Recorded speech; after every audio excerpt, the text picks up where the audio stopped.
I'm Alex Stone, former military service member and law enforcement officer.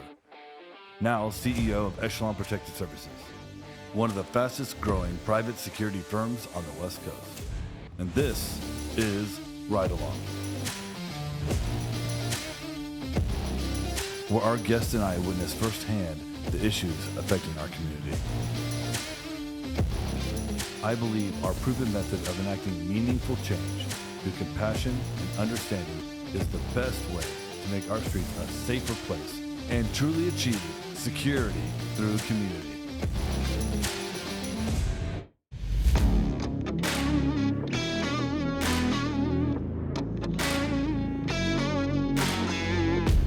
My name is Damian Bunting. I'm a security guard and a local gun rights activist and an activist for the security industry in general. Looking forward today to being a part of the Ride Along podcast, talking with Alex. Hey, Alex Stone, welcome back to the Ride Along. Our co-host today is Damian Bunting, security professional, absolutely amazing guy, knows what he's doing, prior law enforcement and security, also Air Force veteran. Damian's here right now in the studio. Damian, how you doing, brother? What's going on, brother? Good to see you. Hello. Come on in, man. Absolute pleasure, man. Thank you. Thanks for having me. So, sit here. Sit down, bro. How do you like the studio? I love it, man. I love it. I love this table. Thanks, bro. This table, my brother, he worked down at Warcom on the SEAL teams down there, and he talked to the skipper and said, "Hey, you got some lumber over there, I see. How about I get some of that lumber? I build a Viking war table." I love it. And this is what he made. I've had it for several years. He passed away 2017. Yeah. And it started splitting, so we had some epoxy work done. I put his trident in here. He was a member of Task Unit Bruiser, very well-known Task Unit. Absolutely. I believe the most highly decorated SEAL unit that served in Iraq. Got the challenge coins in there. So, yeah, man, this was his ops table. Yeah. So I thought it would be appropriate to kind of repurpose it for the podcast. May I pay my respects? And yeah. 100, bro. You're a veteran. Yeah. Get after it. It's hard. Anytime I'm around you and your brother even comes up, man, it's hard to not get emotional. So as a veteran, as a patriot, and as an American, what I feel for your family and for your brother and his contribution to this country, it is so emotionally overwhelming. So I'm honored to be sitting here, very honored to be able to touch that. And just so you know, anybody that comes in here, you ask first. This is something very special to you and your family and to this country. So I would never, think to even reach out and touch that without asking your permission first. So I appreciate that, D. Yes, sir. Thanks, man. So you have this amazing podcast studio. You got all this cool memorabilia in here. You got the lighting, the cameras. Yeah, what's going on here? This is amazing. The Ride Along podcast, and just in Oregon alone, there's, I think, 4,500 sworn police officers, law enforcement agents, and there's 30,000 security guards. I am aware, yes. I'm currently, I'm on the board down there for private security at the Department of Public Safety, and having been in this industry, owning a security company, working alongside amazing professionals such as yourself, I decided it was time that we highlight the good work that people in security are doing. And much needed. You've done the same thing. You have a podcast, right? Tell us about that. I started basically a YouTube channel to document my entering the security realm about 3 years ago. I was in the military for 6 years in the Air Force and worked in various aspects of law enforcement. I was a state constable. I worked as a county corrections officer. That's right. Went into state corrections. But, as of about 2015, 2016, I was pretty much done with law enforcement. To be honest with you. Why? What led to that decision? I think that I made that decision as well. Yeah. So what was the key factor in that decision? I think that for a lot of people that get into that line of work, there's three types of people, right? Yeah. Number one, whether it's military or law enforcement, you have the legacy. This is someone whose father was in the military or law enforcement, their grandfather, their great-grandfather.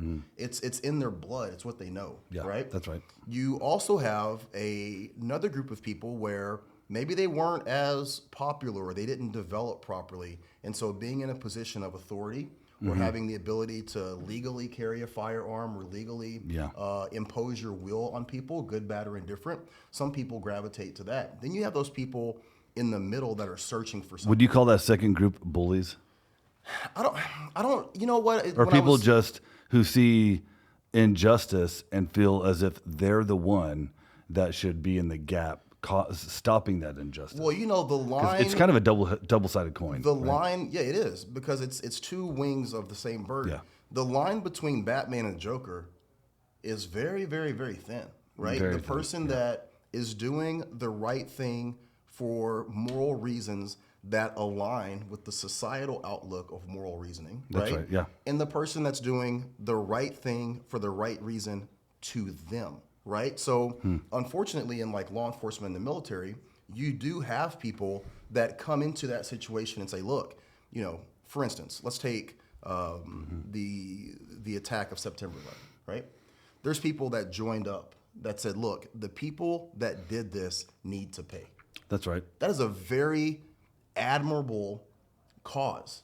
But if you look at it in the scope of morality, not morality as to what does it mean to be an American, but morality across the board in a world view, Yep. right? That can be seen as a little bit of a jaded reason to join the military, right?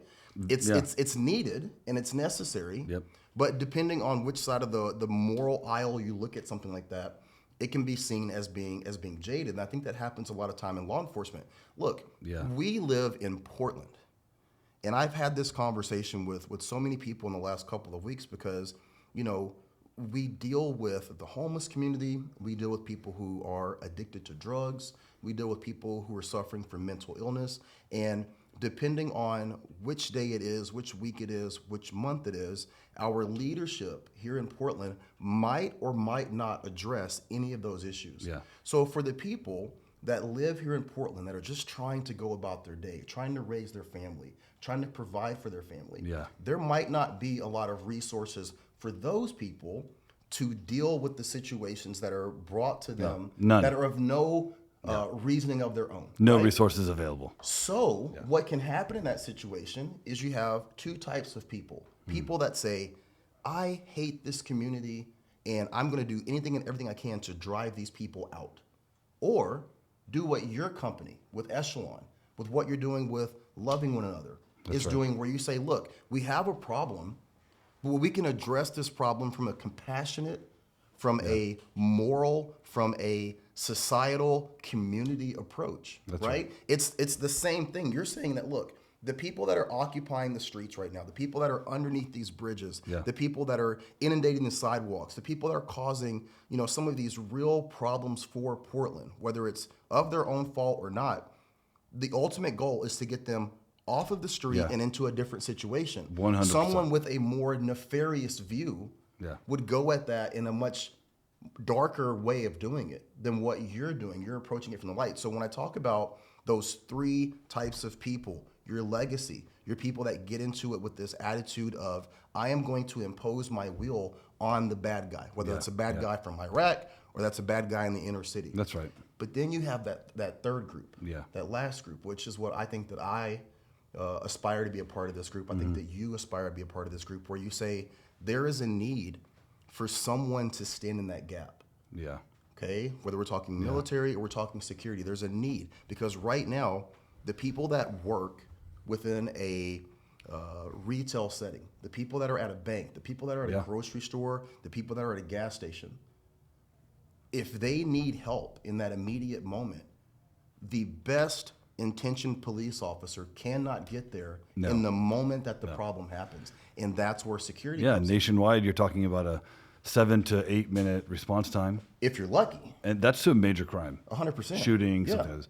And we're almost at 15 minutes now. It's funny that you said 15 minutes. I had a gun pulled on me last Monday at a local retail establishment that I was working. Nice. And Very classy. Yes. But no, we called the cops after we initiated the emergency response, and it took the police 15 minutes to get there. Yeah, 15 minutes that's right. to respond to someone who An active potentially threat could with have a been an firearm. active shooter. Yeah. So, Damian, you know, there's these three types of people that join for, you know, law enforcement. You're in that third category. You were in law enforcement. Why did you leave?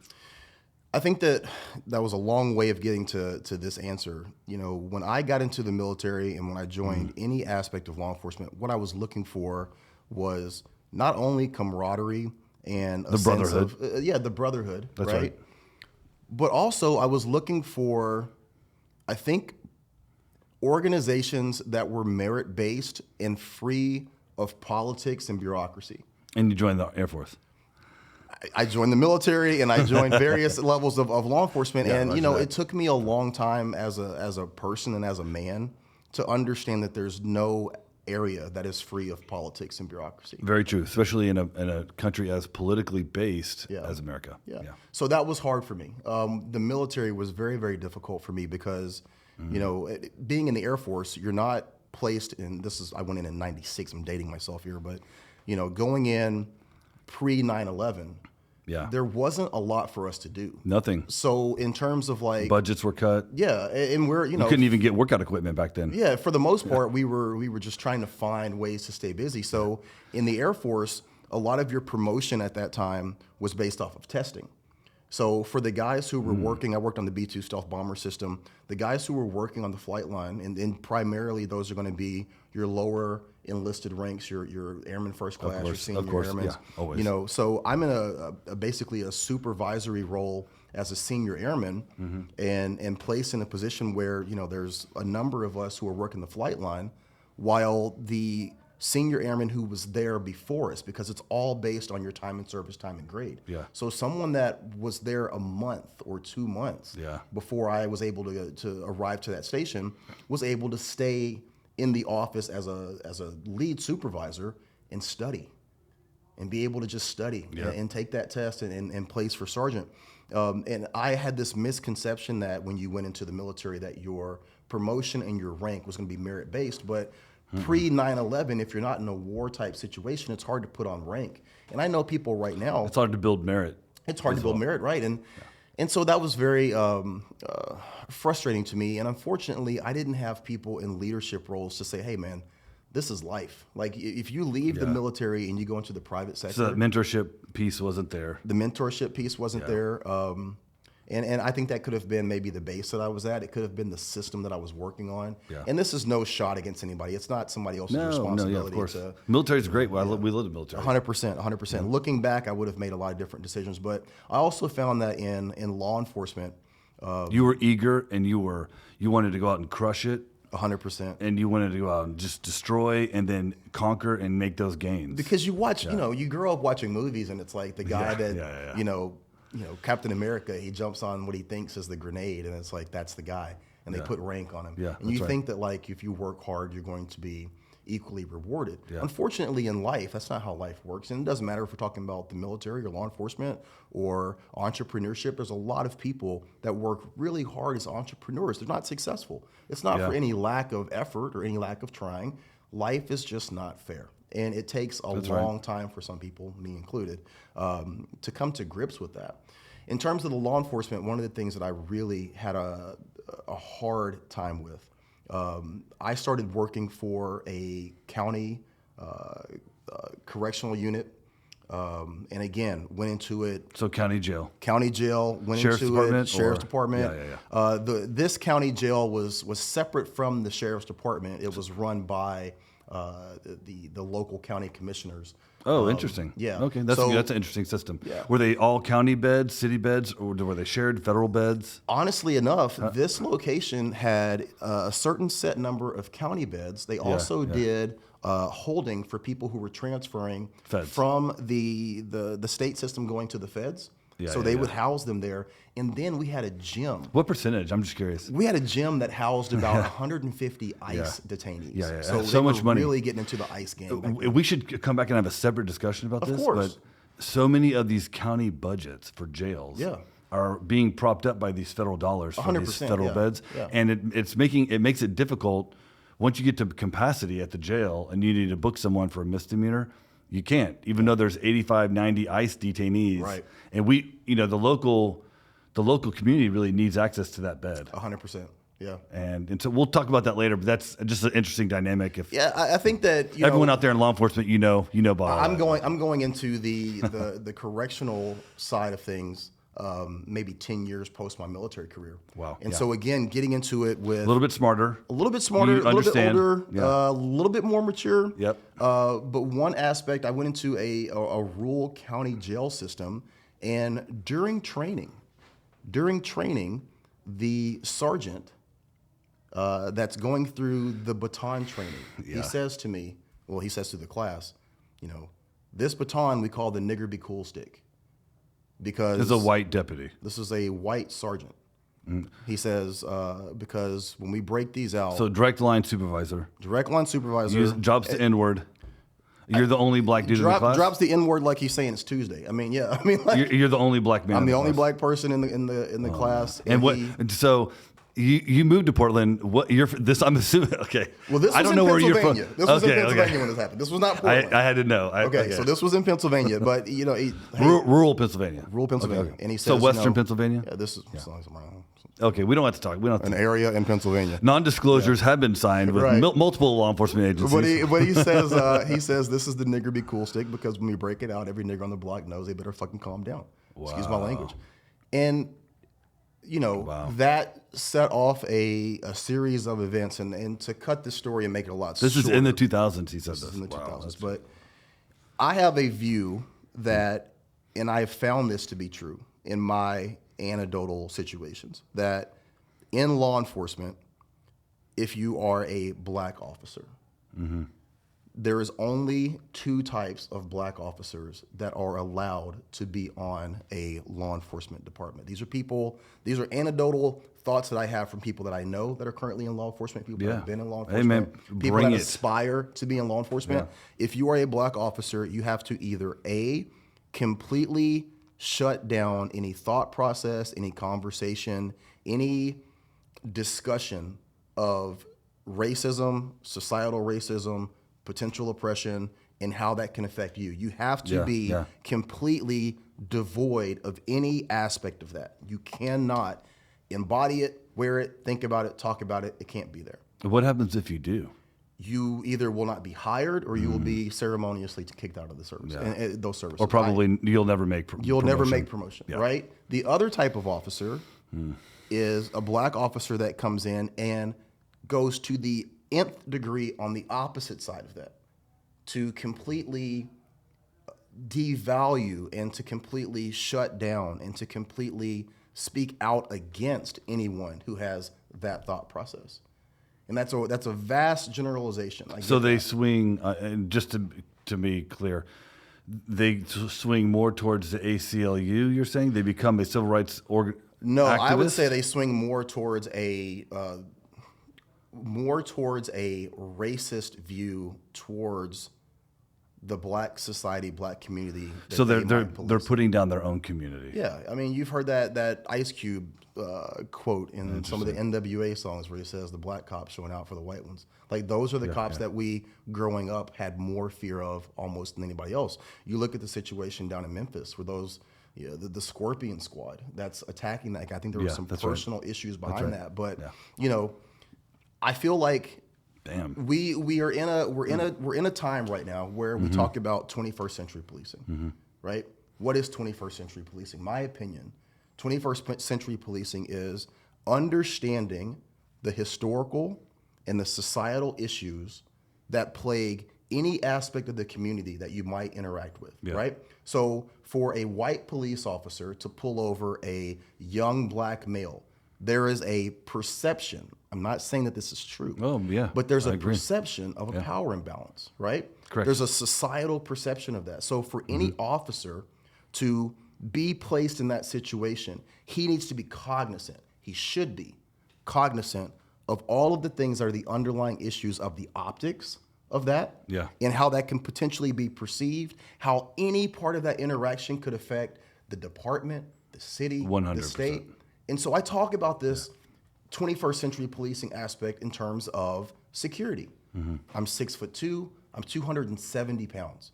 If I interact with a woman who's 5'5", homeless, mentally disabled, 100 pounds soaking wet, even if I'm interacting with her in a just manner, that power imbalance is present. The optics of that power imbalance. Do I have a lot of authority as a security guard? No. I have a very small amount of authority, a very small scope of what my job is. But the optics of me standing over her, that's right, and everything that goes along with that, 21st century policing is understanding that. But at the same time, still knowing that you have to do your job. I think that too many people now that are under the age of 35, 30 years old, when they get into law enforcement and they're being taught about 21st century policing, DEI, all of these buzzwords, they're focusing too much on that social issue and forgetting that you still have a job to do as an officer. You should be aware of that power imbalance. You should be aware of the historical context. You should be aware of the systemic issues that these people might feel they're dealing with. That should turn your volume up or down based on what you're doing. But you can't not police. And I think that we're seeing in a lot of places, lot of liberal states where the police are just saying, well, in the effort to be more inclusive, to be less oppressive, to be less systemic, we're just not going to police. Yeah. And there's no place for that. So that's where we have come in. And I'm glad, and guys, our audience, we did not know that this was going to be the topic. Damian and I, we always just banter back and forth like this. Stop me if you need me. No, I think we're going to park here and stay here for a little bit. So what I've noticed to be true, because I was in law enforcement, but I was in rural law enforcement. Yeah. Right? Now, it was a major drug thoroughfare from different interstates. Of course. It's an interstate exchange. Of course, yeah. That highway. So the DEA would call, we would get pretext stops, things like this, But what I've come to realize is that, there's a very large portion of the black population in the States that live in urban settings. Of course, yeah. People that live in urban settings are automatically over-policed. 100%. Because the per capita ratio within a city, you're talking 1 to 1,000. Oh, of course, yeah. Where I worked, it was 1 to 10,000. 100%. So the likelihood that someone's going to see me driving around and feel oppressed, they're happy to see me because they're like, oh, good, we haven't seen a cop in a week. Right, and we've got 12 acres out here, and so-and-so. Yeah, exactly. But if you're a black man and you're in downtown Portland living in a historically black neighborhood, you're going to see 20 cops a day. Yeah. And you're going to feel targeted, whether you are or not. And I do think, there are historical injustices. I think there are a lot of great police officers in Portland. I don't think that by and large, cops do not want to target a certain group. But at the end of the day, the job of law enforcement is to violate people's civil rights. I mean, that's to a degree, yeah. To a degree. I mean, this is what we got hired to do, right? I mean, we're supposed to do it legally, ethically, and morally sound. Yeah. But our job is to make that stop, Yep. which is a rights violation, Yep. legal, escalate that into moving from reasonable suspicion to probable cause. 100%. Hey, I believe I smell the odor of an alcoholic beverage emitting from your vehicle. Is that marijuana I smell? How many drinks have you had this evening? Yeah. Right? To, excuse me, can you please step outside? I need you, roars admonishment. I need you to conduct these standard field sobriety tests, right? And so we're always escalating. And so when they say we need cops to de-escalate, we need cops to not escalate situations, you're telling a police officer, try not to make as many stops. When you make stops, try not to escalate that into an investigation. Right. If you get into an investigation, don't really detain them. Yeah. If you have to detain, that's fine. But only make an arrest if you have to. And we have all these booking requirements now where there's no point to even make an arrest because the jail doesn't take them. And so it is kind of counter-reactive. It's this counter action occurring. And in the larger cities, I served with the FOP, the Fraternal Order Police, and I don't speak for them by any means, but the term that's used a lot is blue flu. Yeah. Right? Have you experienced that when you were? I have. One of the things that my first real interaction with it was during the riots. The company that I was working for at the time, we were providing executive protection for one of the news organizations. So our job... All the media companies have private security. Yeah. They talk about you in the newspapers and they hate private security, but yet they all hire armed guards. Absolutely. Yeah, absolutely. So funny. It's the weirdest So dynamic. we, were trying to establish safe routes to get into certain locations where they could, set up their cameras because and get their we're shots. protecting their freedom of press. Of course. We're civil rights activists. Yes. The Second Amendment protects the First. It protects all of the amendments. Yep. So, being down there, and I was working, I believe, 6 days a week from around August through the election. Oh, you went through it then? All the way through it, yeah. Yeah, that's you hard know, time. me moving from Missouri and coming into all of this, everything that was going on with the riots and the protests, the issues with the commissioners and the district attorney going against the police department, all that started well before I got here. So when I'm working downtown, I had never seen large scale riots or protests up close at all. Not in Missouri. No. Yeah. And so That don't they have happen. something called the National Guard that they will Yes. quickly roll through there. And That don't happen in the South. Doesn't happen. No. Different approach. So, watching the police, and again, I don't want any of what I'm saying to come off like I'm anti-police. If you are a good cop and you are doing what you're there to do in terms of service to the community, my hat goes off to you, and I support law enforcement. So I'm going to give 100%. that disclaimer. This is nothing against them. I'm just telling you what I saw. I saw the police just kind of standing there and watching. I saw buildings burned down. I saw people, destroying property. I saw people doing all kinds of things. And I get it that, the police. So reasonable suspicion, probable cause exists. There are actions that are occurring that arise to the levels that a police officer could, take notice and then make an action, a stop, an investigation. And that wasn't happening. It wasn't happening. It wasn't happening downtown. And so that was kind of the first time that I had seen, but, I wasn't aware. What was your first reaction when you? Shock. Yeah, it was shocking to me too. Shock. Just utter Because shock. when that was happening, I was technically still a police officer. Yeah. Because I moonlighted until I started the company. And I was technically still licensed, through the Department of Public Safety. Yeah. And I thought, oh, they'll have all this figured out in about a week. Yeah. And then 2 weeks later, 3 weeks later, a year later, I mean, you have to understand. Like I'm Shocking. At this point now, I'm pushing 45, right? But I've grown up. First generation post Jim Crow. My parents grew up in Jim Crow, Arkansas. They grew up in the 50s. They went to school. They went to segregated schools. Like by law, my parents had to step off the sidewalk when of course white yeah. people approached. Yep. Like when you see the videos and the pictures of the Little Rock Nine that are integrating Little Rock Central High School, like my dad knows some of those people. So growing up and being like under the thumb of parents who under no circumstances did you talk back to the police, did you question the police, if you were pulled over, lights on, no, not windows not down. in the South. No, I mean, because there were literal You show your hand, even in Texas, I would put my hands out the window 100%. so they can see your hands as they approach. Listen, you and I are talking about the level of, I don't want to say obedience, but that's the only word that comes to mind. The level of obedience in terms of how you relate to police. You and I are talking about the same thing from two different perspectives. Number one, in the South, it doesn't matter what color you are. Growing up in the 70s and 80s and 90s, the cops were under a different They were going to get that ass. mindset. It wasn't going to happen. They were going to get their pound of flesh. Right.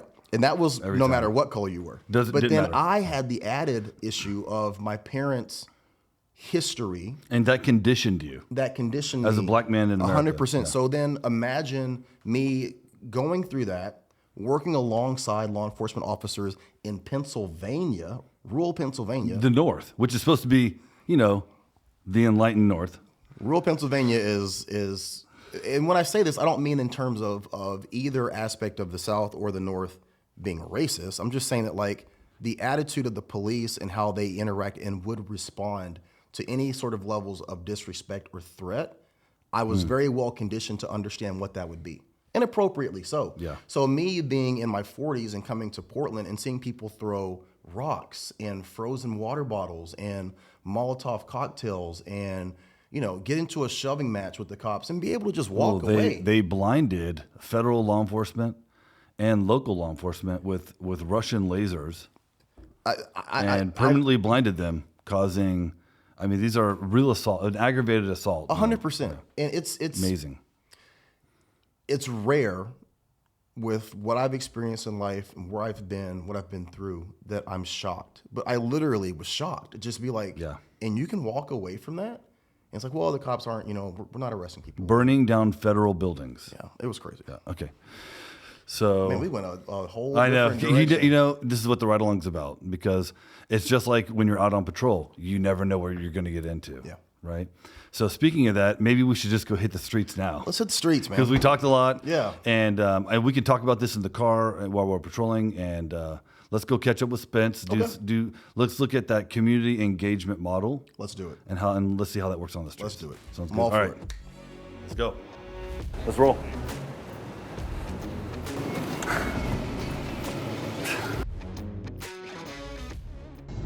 This is where we live, bro.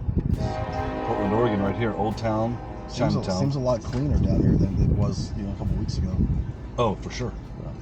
Yeah. These are all of our properties, obviously. Yeah. The majority of these properties are clients of Echelon. And we spend a lot of time doing outreach down here. We've been averaging 100 transitions, people living in the streets and getting them into a shelter, some type of detox situation, unity, some type of mental health therapy program, or directly into housing. We had 2 people transitioned into tiny home housing just recently. We were back at the studio and we were talking about the protests and the riots, and one of the things that I noticed early on, you were asking what did I notice about the interaction of the police. But one of the things that I noticed early on was that the model that the news organizations were using to send in a camera crew and to send in a reporter, by the time they were able to set up, get their camera station, get their lights up, the kids who were up front in the middle of everything that was going on, they were already actively live streaming this information. Yeah, these were the protests. And everything that was going on. So, Twitter was just completely full of threads of information and intelligence that was far faster and earlier than traditional media. And as we made that turn back there, I saw another company that had a patrol vehicle and a guy in a uniform, your typical security-esque uniform. Yeah. And how much do you look at that and see that as like an outdated model? Because you and I both know, like, it's outdated. If you're not interacting with these people and getting to know them and like meeting them where they are, this model of driving around in a marked car with that uniform on, like, it just seems like they're very much kind of behind the curve with what it takes to actually provide security. 100%. So last week we had Matt Castile. He's a former lieutenant colonel at ODA, so Green Beret. And we discussed this very thing. The model that we chose, that Reed and I chose to develop, was this OCONUS overseas intelligence/security model, where it's a full spectrum approach. You're using intelligence, right? So investigative services. You're using security apparatus, right? Because you got to protect and hold, right? But you're also using community engagement, right? You're changing the social dynamic, or you're creating a social dynamic, right? And you're doing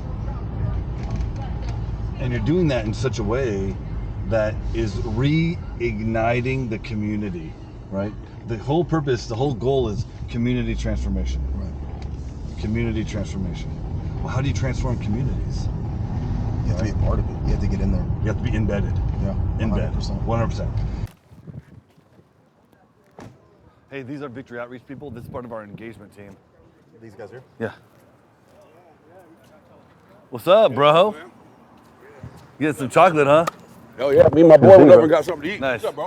What's up, big dog? What's up, Alex? Filming today, we're doing a little documentary work. Montreal, you're a movie star, I can see it. So for people watching, they have a medical, they come once a week, right? The big medical van? Yeah, once a week. Basically a free clinic, and so that's actually gonna draw a crowd here. So you're always gonna have an influx of more tents when you have stuff like that available. I'll have to call you It back. is We're the doing best a thing for the podcast people on the street, because it allows groups like us to come out, engage them on the street level, and hopefully convince some of them that maybe they should get into a shelter, maybe they should check into a hospital, get some medical issues dealt with, maybe check into Unity for some mental health care, things like this.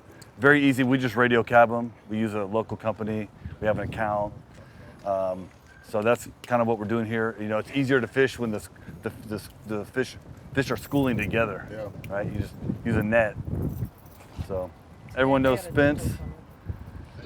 Spence, what do you want to do? What do you want to hit up? Nah, we just came down and gave like 50 sodas out and some fruit to right here, and then obviously we just walk. I mean, Nice. we just want to walk. We can just walk down the let's pit. go. We can walk wherever Yeah. you want to go. Doesn't matter to me. You can drive it down there, bro. Hey Jen, Yeah. I'll come back and talk to you in a bit, okay? All right. Okay. Did you get a smoke? Yeah, cars are safe. Yeah. I have been trying to watch I it. do. No, I appreciate you watching over my truck. But if you want, you can have Adrian drive it down, maybe, or. Coming beside you. No, there's nobody getting in my truck besides I mean, me, bro. it's sad, right? Just We're make in sure nobody Portland. fucks with it. It's Keys it. Like 4 o'clock. Thank you. It's 4:20. And I got you. 4:20, and you know what's happening. But it's 4:20, and the question always is, whenever we're Hey, out and we're and shooting, this one too. you this know, one- oh, the this producer one. and the These camera two. guys are All three- saying, all "Is our three car of going to be these. safe?" Huh?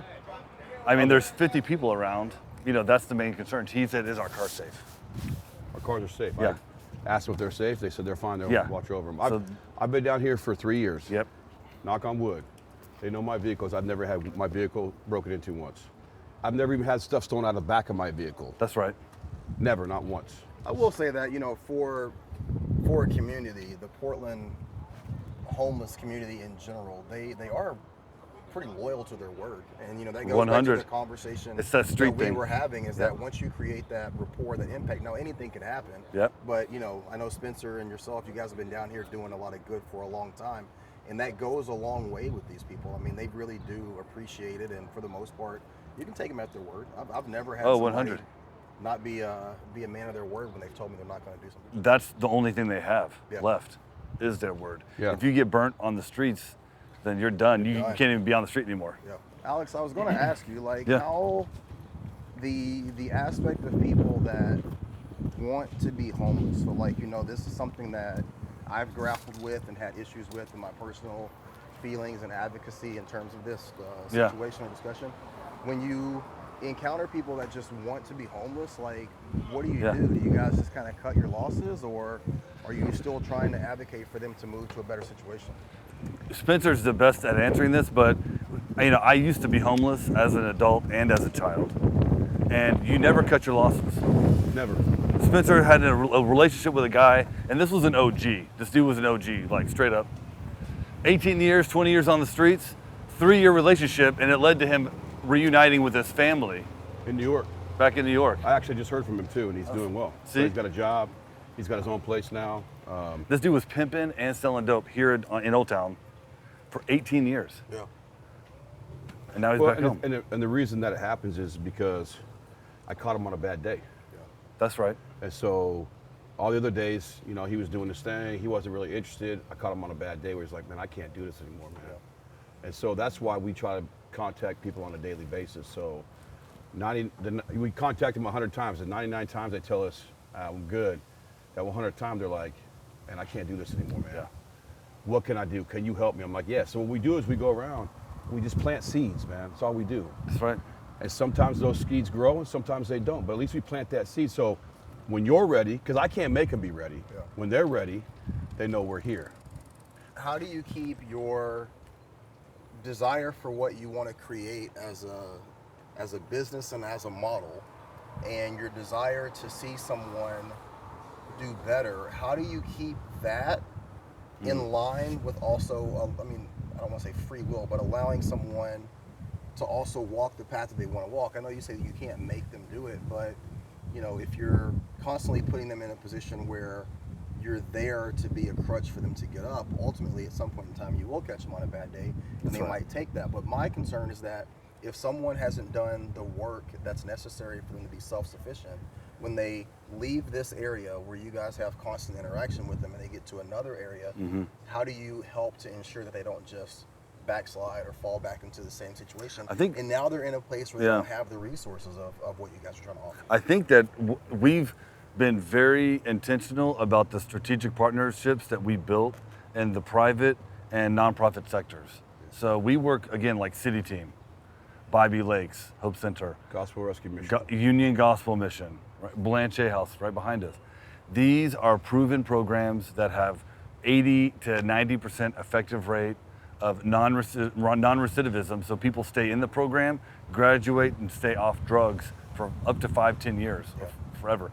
And so dealing with, getting these people into shelters, that's why currently, we're working on a shelter, but we don't have a shelter, right?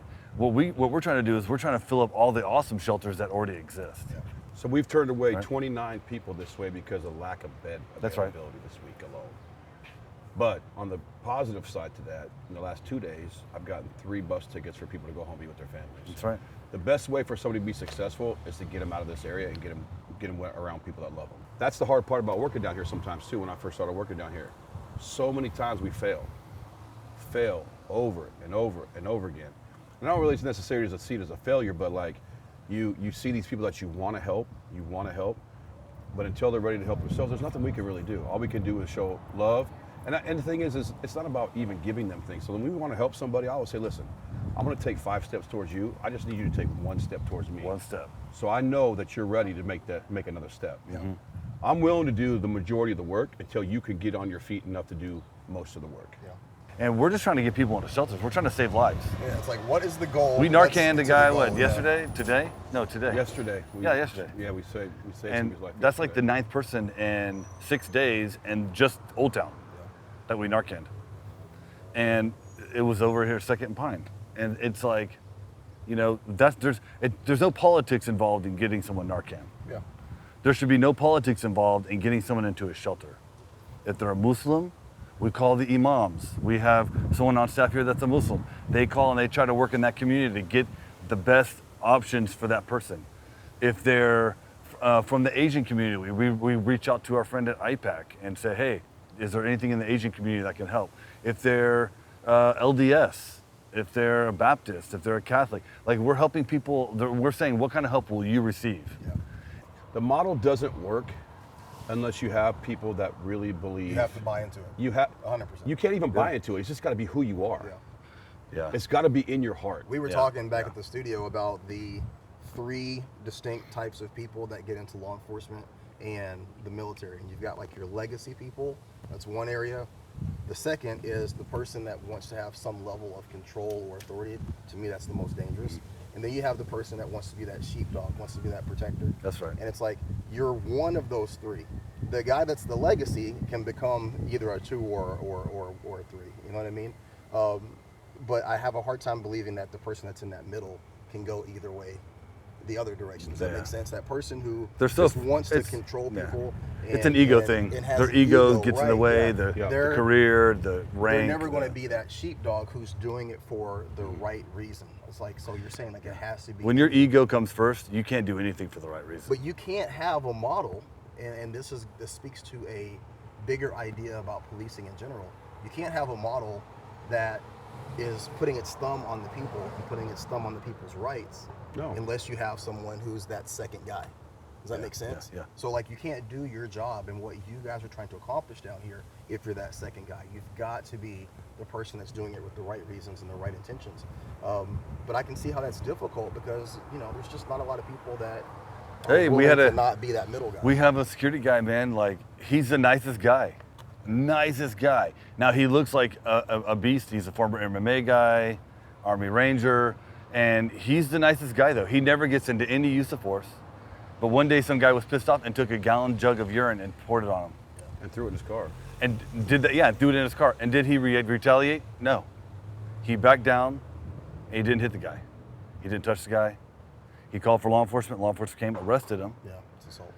But yeah, you really have to want and desire change for the people out here. Your love and care for the people out here has to be greater than your need to feed your ego. Yeah. Once that ego takes over, you can't help nobody, man. You got to let it go. Spencer got hit because he was trying to hand a guy a coat. It was freezing. It was middle of winter. Punch Got- me in the face, swell my eyes shut. Yeah. And he was Hand like, him a bro. jacket. And then Spencer goes, you're still going to need this coat. After they arrested him. Yeah. So I listen, I'm not saying that I'm some kind of pushover because I'm not a pushover. You know that. He knows that. But here's the thing. There's wolves and there's sheep down here. We know who the wolves are. Yeah. And I don't mind being a sheepdog with a little bit of wolf in me.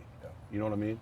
So we try to do. We don't even look at the bottom line. What we look at is the people. We're out here doing this because it's what we love to do. If you're in this for the money, you're in this for the wrong reason. Oh, for sure. There's no money. There's no money in this. No. Right. And when we started the nonprofit, I told Alex, I was a little overzealous, and I said, hey man, because I heard about like only like 10% of what it actually goes to the nonprofits actually go to what they say it goes to. And I was like, we're doing like 75%. He's like, and they were like, well, we got to be realistic because we have overhead. And Right. I was like, then this is all I care about. Then transparency is what I care about. That's right. I want to be right. so transparent that people know exactly where all dollars are going, because this is not about money for us. This is about down here trying to help people, trying to help the community, help the city. I know it sounds cliche, but that's really what it's about. It's that Bottom easy. line. Community transformation. So And you do that one person at a time. we just had 2 people in the last 2 days die in the pit. That's right. Right over here, Yep. K9 just died, 2 blocks away. and it's just new trank stuff coming out. And it's sad to me that this is what's going on in a community that I grew up in. And nothing's being done about it. So let's just walk. Yeah, let's get it. Going back to what you said, the paradigm is so new. This type of security approach, I mean, I call it nation building. It's time that we spent billions of dollars overseas. It's time we look inward on ourselves and we rebuild our nation. And we start in the inner city and we rebuild our nation back to what it could be, something that's thriving for everybody, right? This is a lot of work. It is a lot of work. It's a lot of work. It is. And I don't think they Yeah. realize that how long it takes to build these relationships. I've been down here 3 years. Alex has right. been down here 3 years. Reed's been down here 3 years. I've been here since the beginning. And it's taken a long time. I'm not kidding you. There's times we come to work, we didn't know if we were still going to be there or not. That's right. We never knew who was going to knock on our door and try to trip us up a little bit, you know? Yeah. We were like, you know what? We're going to do the right thing for the right reasons, and whatever happens, happens. If someone can't elevate in their What's up, Red position, Dog? if someone can't move up, and then you also take What's up, away Red? any ability for them to actually do anything, Yeah. then what's the point in going? What's up, bro? How you doing, Good. babe? I don't know you, Oh, brother, good, but man. nice to meet you. You got the Kukoc jersey on. Red I Dog. respect it. Yeah, that's what's up. Respect it. Yeah. Nice choice. Chilling. Got you in part 2, huh? Another day, you know? Yeah. There's always a need, right? Right down here. Everybody got a little funny. Everybody's doing their shit right now. What's going on, How's man? everybody doing with K9 gone? Damn, it's a lot more tents down here Oh, he than didn't? just last week. Where are these tents coming from? Where are they moving from? Everywhere. I do maybe a hot cougar. People here from out of town, different states. Are they coming from like certain areas yeah. right here that are cleaning out? Or Yeah. I mean, so this is an ODOT property. It's actually been slated for That's to be pretty a one of skate their park. relationships. Really? I like Yeah, it. yeah. are they gonna make us get? you guys It's get some supposed to food? have been that for 3 years, I think. Was the food good? And You got some hot you know, dogs? this doesn't really get cleared as much because it's obviously not affecting the pedestrian ADA rules Yeah. that were set in place. Yeah. It's not really affecting the flow of traffic, vehicle traffic. So it allows people to come here, gather together, and you know there's safety in numbers, especially on the street. Yeah. You know, Hey, what's sex like between the homeless? What? What's the sex like between homeless people? Sex life between homeless? Yeah. I don't. It's intense. It's Oh, that's funny. that's funny, bro. That's good, bro. That was good, I bro. like that. but he's looking fly today and acting fly today. Yeah. All Okay. right, yeah, I he's see. trying. He's I see. campaigning over here. Oh man, Yeah. I campaign every day for the red team. There you go. You get flamed up. That's what's up. Bounty hunter, you know what I'm saying? LA, boss, California. Feel me? Strong it up. Everybody know that. That's what's up. So, Red, since you're here, I'm gonna ask Red a question. Is that all right? Go ahead, yeah. Okay. And you're welcome to chime in too. So, how many times do you see cops down here? Well, hey, not too hard to admit at all, but yesterday, they came in 60 automatic weapons, come right here like they're doing like this. I was like, oh shit. What So happened? you seen everybody scattered. Yeah. They're looking for somebody, I guess. I don't know. I didn't pay them no mind because I know That's the I'm first clean. time you see him down here in a while, huh? Yeah, then they split up. They went 3 on each side. I'm like, oh shit, it was somebody. Yeah. Then they bailed, so I don't know who they looking for, but they came out like the Marines. I mean, What's they the carrying AR-15s. what's the oh, mood? damn. What's the mood been like since they've had what 2 pass away down here in the last week It's been kind of with that it's been OD? kind of tight, yeah. What has it been a been, little more blues or quiet. whites? Like what is it? Sage been? this guy too. It's been that trank, the Pull the ketamine. plug on Sane. Oh, for real? Yeah, Sick boys are all going through some shit right now. yeah. It's that new trank with the Fetty with, Yeah, with train. ketamine. Yep. Hit him hard, boom. And it was crazy. He was breathing from the left. Oh, no But shit. He was already gone up here. Do y'all have any Narcan out here? We all carry The Narcan doesn't work. No, it's not. Not on the new trank? No, It's new synthesis. So, because all it's got we need to ketamine do in it. shit. Won't so work. all these drugs and chemicals are produced in China. Yeah. The cartels take their money. What's up, kinfolk? They take their money. They take it to China. They launder the money there. They keep it in China, and then the Chinese sell these chemicals back to the cartels down in Mexico, and then they bring it all back up. And so this is a new process. What's up, family? What's up? Bro, you doing Man, Where's your lady? She's over there, man. She's sick right now, man. She had got cancer. She's kicking her ass. So, Oh, no shit. yeah, so it's tearing me up. So. Where you staying at? all right. Over there on Shaver. But you're in back a over there on Shaver, right? You're in housing, right? You're not on the tent. You're not in the tent. I'm outside. No shit. All right, give me a call tomorrow. I'll come by. I can't even use my phone. I mean, my phone is just. No. Okay. Where are you gonna be tomorrow? Here? I don't know. I can't tell you. Yeah. I'm Well, in if my mind. you do come down to the market to the security officer, just ask for one of us tomorrow. We'll come down and take care of you. Anybody got a cigarette? Anybody got a cigarette? I do. I got one. Yeah. I'm Damian, by the way. People on my team. Roll them out. They show up in the tent and all that shit. Pistol on my blankets. I need some. You need something to eat? Yeah. I got you. Yeah, Hold on. we got you. Hold on. I got you. You just see it right now, man. Get something for you and your wife too, man. They Get stayed some, there get some overnight? grub. They must have. There you go. Come in here and they fucking what the fuck? All right. How Okay, many- man. He go Love get you, the man. motherfuckers out. Yeah.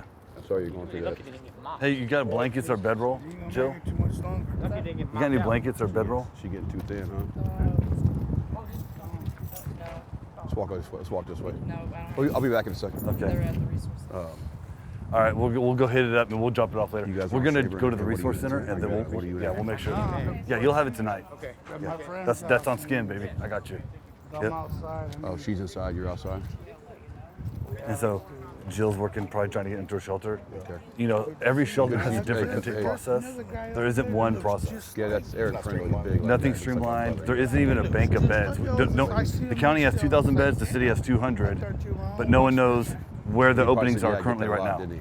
There's no Yeah. central All tracking right, come system down here for tomorrow and beds. ask Let me me, ask and you I'll this: come why, if you come guys see are you. down here, Make you're sure you this get taken embedded, care of, you're this right? involved, you have Well, at this least kind of get you. relationship, Okay. you're getting the results. I'm glad that Why you- isn't the county or the city reaching out to You're you a shaver, and saying, shaver, and You know, You're we're right trying there. to do that. But you're staying on the outside. We're doing that through people who have in a tent. Like around there? that are more Not even important in than a us. tent? We'll say it that way.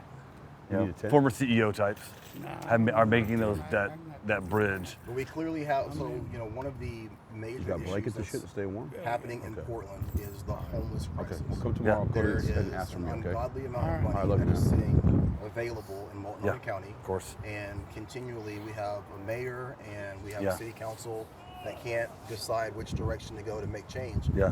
What's the conversation about? I don't know. I'm not in those conversations.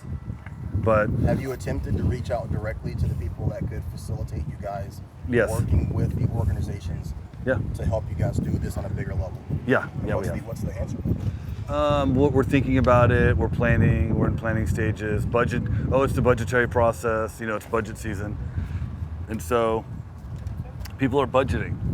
You know, the county. There's like 20 different companies or agencies or nonprofits that are like this, and they hand out a lot of money to a lot of people, but there's no concerted effort. Right. Now I think the mayor, Ted Wheeler, I think he's coming up with a plan. You know, these larger shelter systems, getting those in place, and hopefully that's more of a refugee style center where people can, you know, sign up to vote, get a GED, get education. Maybe there's going to be some physicians assistants and nurses there. They'll have a pharmacy there. So more of a full wraparound in-house service center. But until we have something like that, I mean, What's the number of homeless in Portland? chronically 4,500. Yeah. So here's my In question. transition, another 2. I've been here 2,000. for going on 3 years. It'll Yeah. be 3 years next month. Okay. Yeah. And for the entirety of the 3 years, everyone from the mayor to the city council, That's right. to the county council, has been talking about planning, talking about budgeting, That's right. talking about coming up with an idea. Yeah. In my opinion, look, no vacations, no weekends. You have a problem. You're running businesses out of downtown. People are leaving in droves by the thousands. You have people Yep. that are dying on the street. That's right. You have people that are getting access. The big problem right now, according to many people in Portland, is the firearm issue. You have people getting access to firearms illegally Yeah. due to the drug issues that are on the street. I don't see what the conversation is about. Get your people in office, Yeah. link up with companies or organizations like yours Yeah. who are down here, who are in the trenches, who have the minds and the hearts of the people that are most affected, and come up with a plan, even a peripheral plan of this is what we're thinking we can do within 6 to 8 weeks, but there should be a timeline right now. You know, if I didn't have I know, man. if I didn't have an idea of how I was going to Yeah. pay my child support, my wife ain't trying to hear that. No, it's due. That's So right. there's a bill that is due to the people of Portland. That's right. In my opinion, Yeah, did whoever you it talk is to that needs to sit down with you guys Yeah. and Yeah, figure out a way to do this, it should be When I'm happening. done here, I can meet you. You know, I That's think, my rant. and I'm gonna just Yeah, go yeah. there. I don't I'm really done get here. into politics, but I think that there's Actually, an she's in the element van right there. Is she in the van? of Can you ask her to just extreme go to the resource center and bring you libertarianism. back Right. some blankets? So if you go too far right or you go too far left, you end up in this weird extreme libertarianism field, right? And people Actually, think that she's this going is over there right freedom now. for these people. I Right. think she's going over They there. don't Talk see to this Jill, as she's going over there. slavery. I got caught up in Right. this. They see this as freedom, and I think that over time, as it's gotten worse, people are realizing this isn't freedom. But is that the majority or the minority that thinks That's that? the minority, but it's a very vocal minority. Yeah. It's a very vocal minority that says, hey, no, people should be naked, be able to have sex, do drugs, and live in a tent in public space. And that should be fine. It's an extreme form of libertarianism. It's not a traditional liberal idea. They don't understand that being homeless causes PTSD. Right. You can get a mental disorder just from being houseless. Well, I've talked to some of these Right. women and what they experience Yeah. when they first become homeless. You know, that leads to a lot of Yeah, and currently on the streets, 20%, 10 years ago, 5%. 20% of the homeless are currently female, yeah. right? On the streets of Portland.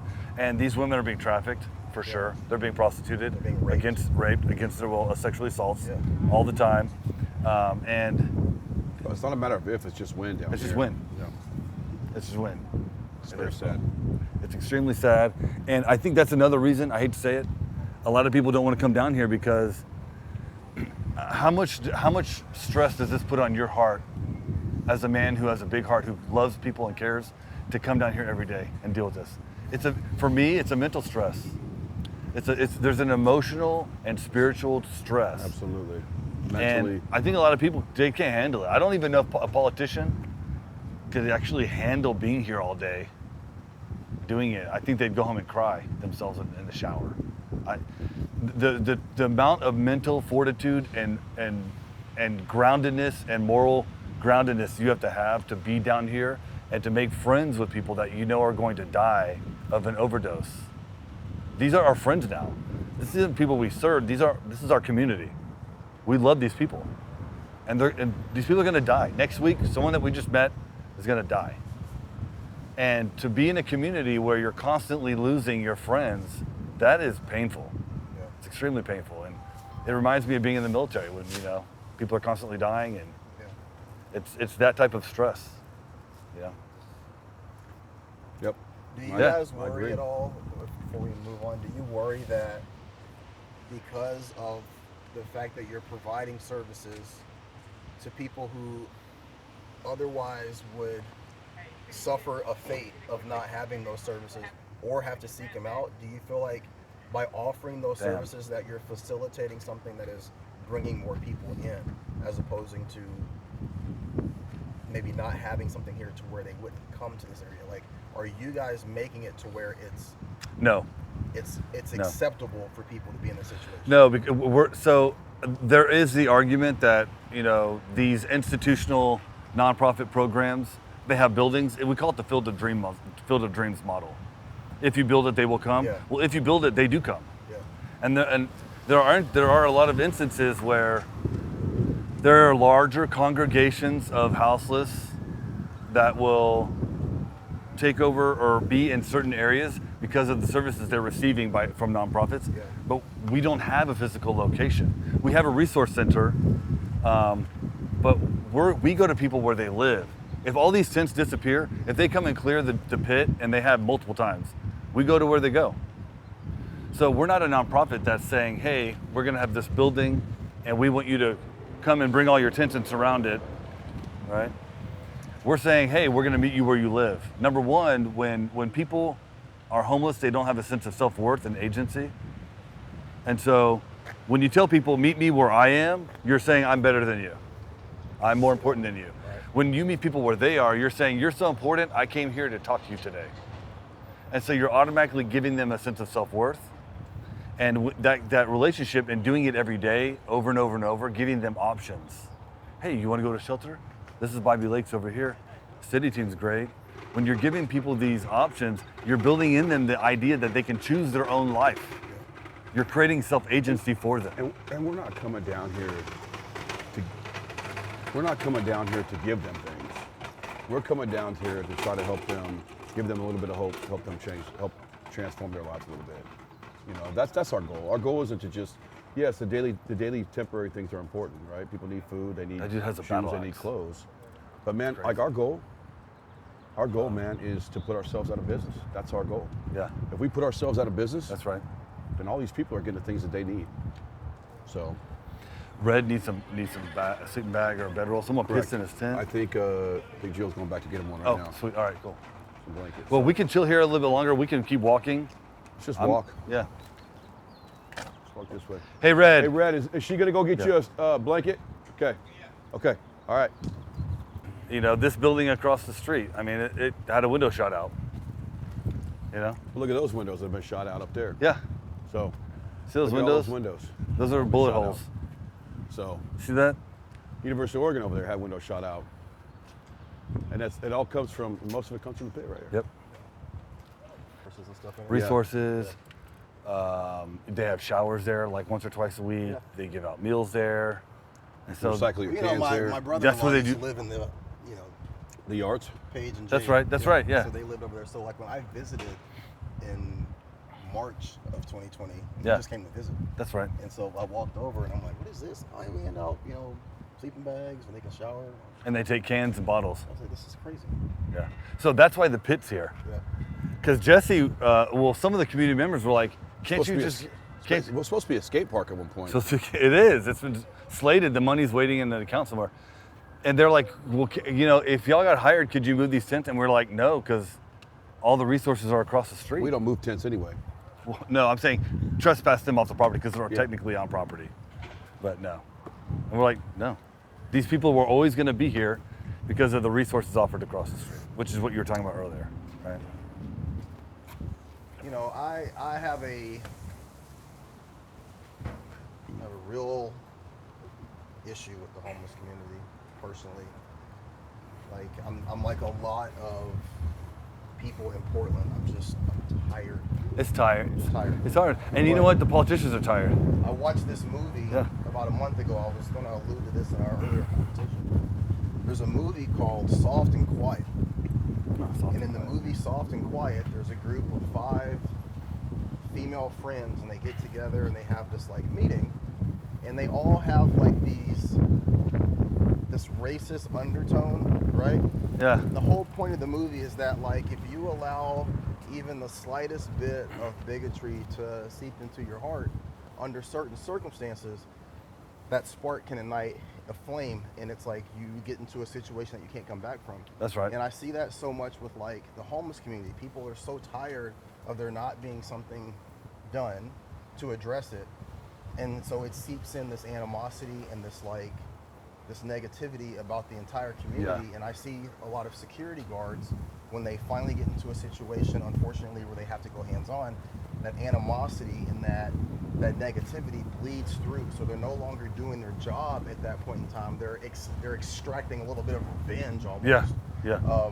And I don't want that for myself, and I don't want that for our community. So how do you guys address your officers and make sure that while they're down here in these situations where someone is pouring urine on them, Yeah. that they don't allow that to color the professionalism of their job, so that when they're still interacting with people, they're not allowing themselves to slide into this area of anger. When it comes make to, sense? yeah, that makes a lot of sense. When it comes to Echelon, it begins at the hiring process. So we do ride-alongs, and part of the ride-along process is getting people to speak freely, to understand what they really believe. Loosen them up a little bit. You gotta loosen them up, just like a regular, investigation. And you're like, you'll take someone out and be like, hey man, so yeah, look at that guy over there. Look at him, man. What do you think about that? Oh, fucking, I hate the homeless. I can't stand the homeless. Okay, red flag, no go. Right? So we actually no go a lot. We red flag a lot. Well, we actually hired a guy, and within 24 hours, we fired because we found Correct. out he did something to That's some right. houseless people down by Delta Park. That's right. Within 24 hours, he was Boom. hired and fired. And the thing is, I see where people get frustrated too. Like the frustration is real, and I think that most of the time, listen, the city's created this monster. Yeah. Okay, I don't know how you go back on it unless you make some tough decisions, right? I don't think the people that live here are willing to face what it's going to take. I think they are. So I'm actually hopeful. Like the actual The city government. city people? Yeah, I believe it, yeah. Now you gotta remember, some new people have been just elected. Elections have consequences. Famous line by Obama, which is true. Elections have consequences, and I think that the people that are in office now, they're tired of this, but they want to do it in a unique and transformative way, like the way we're doing it. I think that they want to engage the community. They want to engage the community in such a way that gets people into shelters. One little thing would help. If we just had YouTube videos of 30-second commercials of the shelters, that we could show the people, hey, you thought about going here? Here's a testimonial of someone that went through the shelter program. If we could have resources like that, if there was a central tracking system for beds, if we just knew what shelters had beds available, right? And those beds had access to anyone. Anyone could call and get a shelter bed for a homeless person, right? It's the ability to get people transitioned, the ability to understand where they are, where these beds are, right? make no mistake about it, man. All It's that red tough. tape. It's tough. Anybody comes down here and says it doesn't weigh on them is lying to you, man. Yeah. It weighs on everything that we've been doing for the It weighs on duration you. of the time we're working in security. It's workforce. Always. And I don't know necessarily if the government wants to do anything about it. What they need to do is they just need to have the funding and put the money in the right place and let private sector go ahead and go do it. Yeah. Private sector needs to go ahead and clean this up. What do you think the unwillingness to do that is? I don't know. I think the homeless industrial complex is so big now. You know what I mean? It's like There's a lot of people in the nonprofit world that are no longer trusted by people in government because they don't deliver results. But they don't have different avenues. They don't have different avenues to put the monies in, right? Another problem is, and this is a larger systemic, issue, is the Boise rule. In the ninth district, you had police officers in Boise who moved some homeless people. Oh, I'm aware, yeah. They said it was an 8th Amendment violation, which is cruel and unusual punishment. They said, hey, it's cruel and unusual to do this. You need to give them time, and you got to have a place to put them. So when that happened, the pendulum, out of fear and concerns of millions and millions of dollars of lawsuits, there was a pendulum swing so far towards libertarianism within city governments, not just in Portland, but all across the 9th district, that there was, an attitude of, we're just gonna let people do what they do, and we'll see if it gets worse.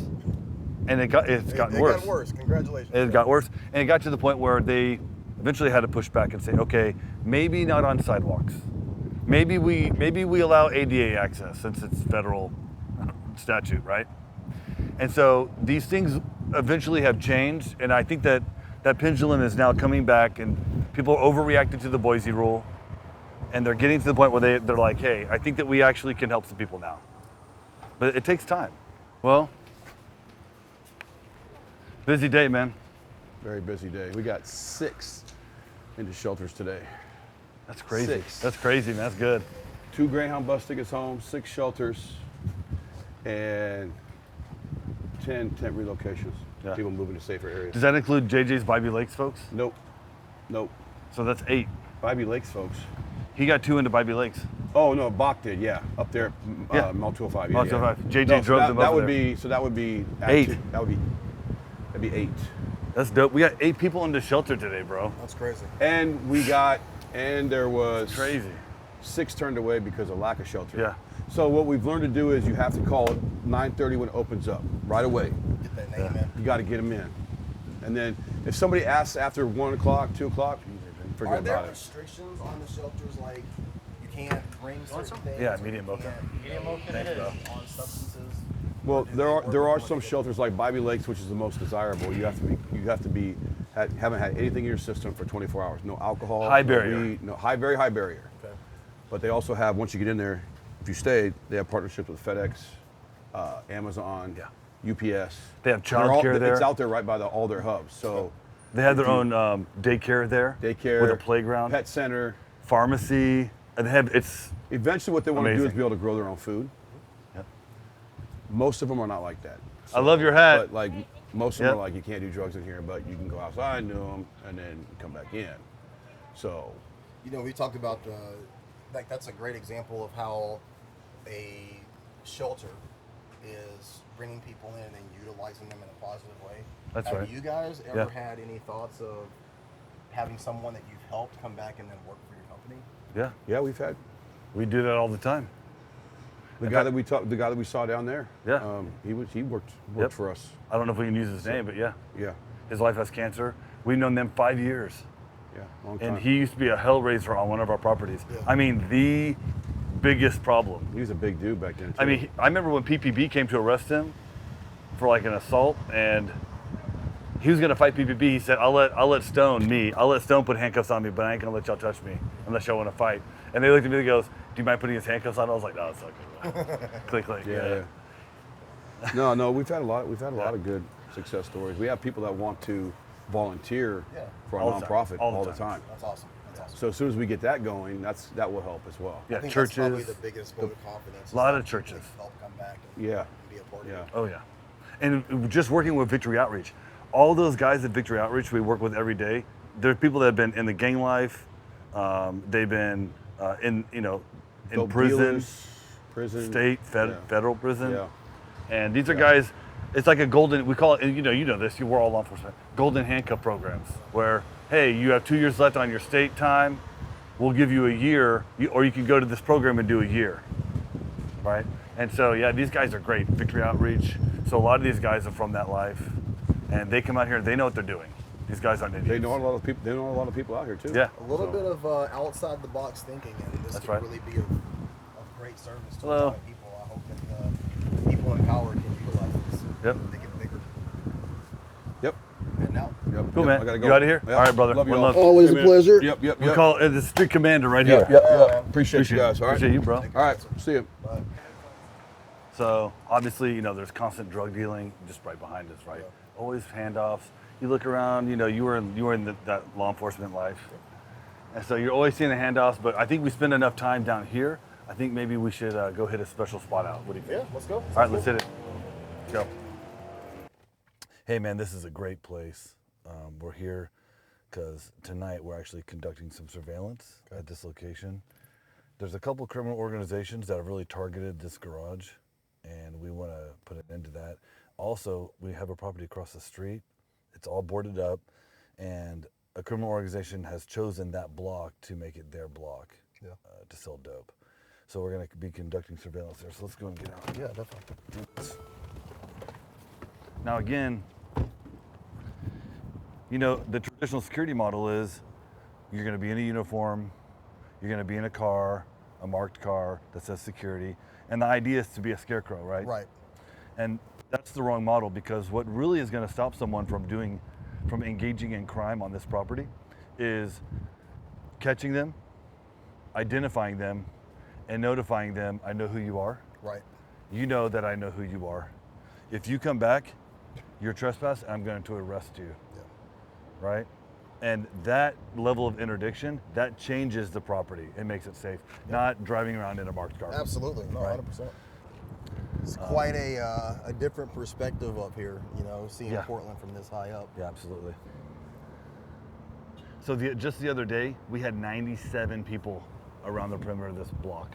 Yeah, this area is nefarious for the activities. I mean, it's been cleaned multiple times, I think, in the last couple of months, and you know, you can just look at it and see that that's no real deterrent. But yeah, I really think that everything that I've seen from what you guys are doing in terms of the approach, you know, it's thinking outside of the box. And a place like Portland and places that are dealing with similar issues, like, the solution is going to come from, you know, taking some risk in terms of how you're addressing it. So I'm really impressed with what you have Taking going some on. risks, you know, having a mindset of discovery.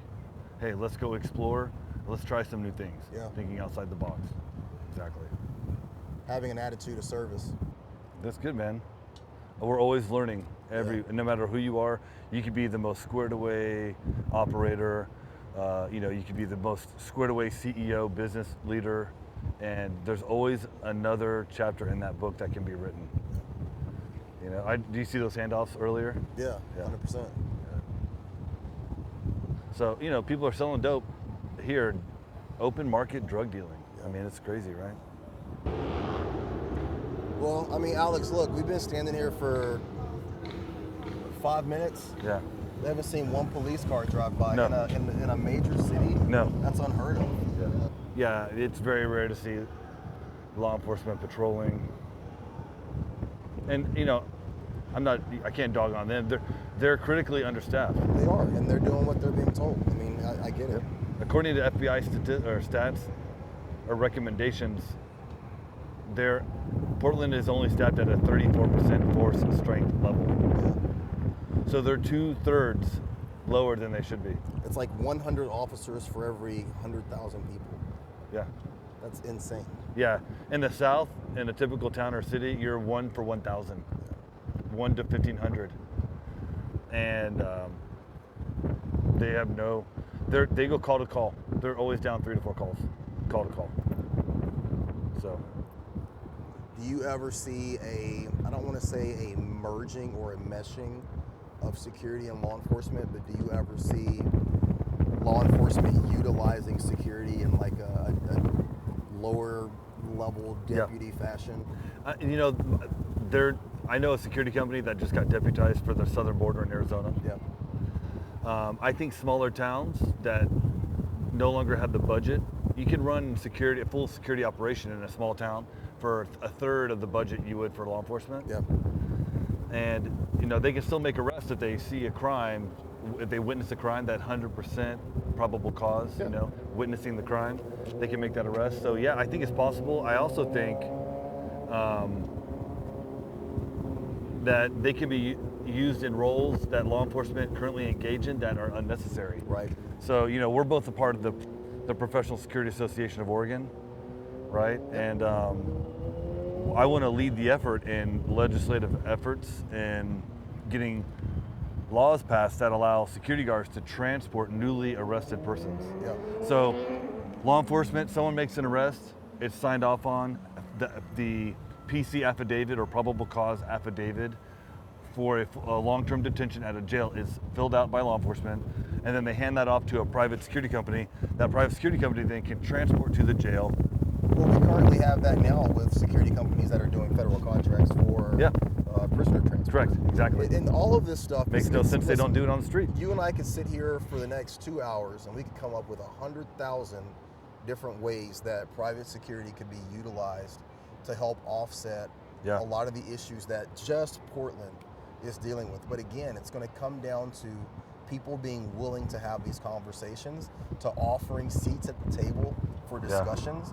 And I think that you have far exceeded any expectation that people would have of a normal security company. So hopefully that opportunity is presented to you. I think that it's needed and it's necessary. I don't think it's going to be presented. I think we're going to seize it. We're going to take it. That's your only option. And we're going to do jobs that law enforcement will keep law enforcement on the streets doing their job. Which is what we need. Yeah, that's what we need.